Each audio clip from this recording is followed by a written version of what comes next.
वळूया पुढल्या महत्त्वाच्या बातमीकडे।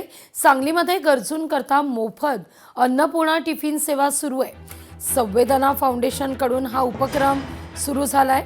उपक्रमाचं उज्ज्वल निकम यांच्या हस्ते लोकार्पण आहे। जेवणाचे डबे या सेवेच्या माध्यमातून मोफत जेवण पुरवण्यात येत आहे। रोटरीच्या सौजन्याने एक टिफिन सेवा करता ई बाईक सुरू करण्यात आले। एक इंडस्ट्रियलिस्ट रोज 100 लोकांना कुठेही गाजावाजा न करताना ई बाईकच्या माध्यमातून लोकांना 100 लोकांना जेवण पुरवतो टिफिनमधून।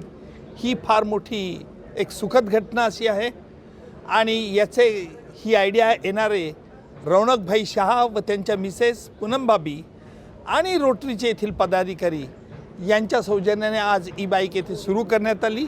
संवेदना फाउंडेशन वती अन्नपूर्ण टिफिन योजना जे राबवतोय त्याच्या ई व्हेकलचं ओपनिंग सेरेमनी केलेली आहे। रोटरी क्लबच्या विश्रामबाग यांनी आम्हाला हा व्हेकल दिलेला आहे।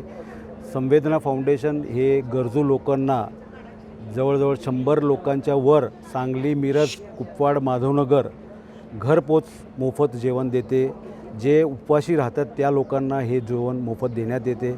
आमची टीम हे व्हेरीफाय करून ह्या लोकांना मदत करते। अपंग आणि गरजू लोक ह्याचा लाभ घेतात।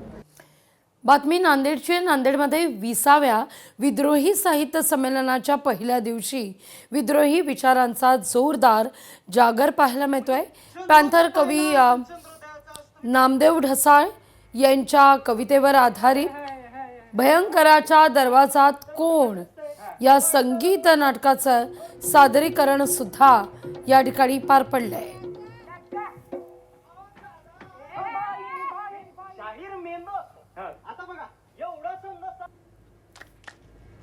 नामदेव ढसाळांची कविता ही माणसावरची आहे।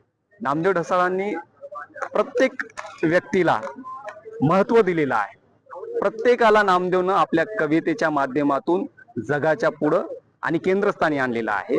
त्याच नामदेव ढसाळांच्या कविता संग्रहावर आधारलेलं हे नाटक आज या ठिकाणी संपन्न झालेलं आहे। नांदेड जिल्ह्यातील संपूर्ण आंबेडकरी चळवळीतील शाहू फुले आंबेडकरी विचारांना मानणाऱ्या लोकांनी भरभरून असा प्रतिसाद दिला आणि नांदेडमध्ये हे नाटक हाऊसफुल झालेलं आहे। संमेलनामध्ये विद्रोही नाटकं सादर होताना दिसत आहेत। नामदेव ढसाळ यांच्या भयंकराच्या दरवाजात कोण या नाटकाचं या ठिकाणी सादरीकरण पार पडलंय। लोकशाही मराठी ऐका, पहा, जागरूक रहा।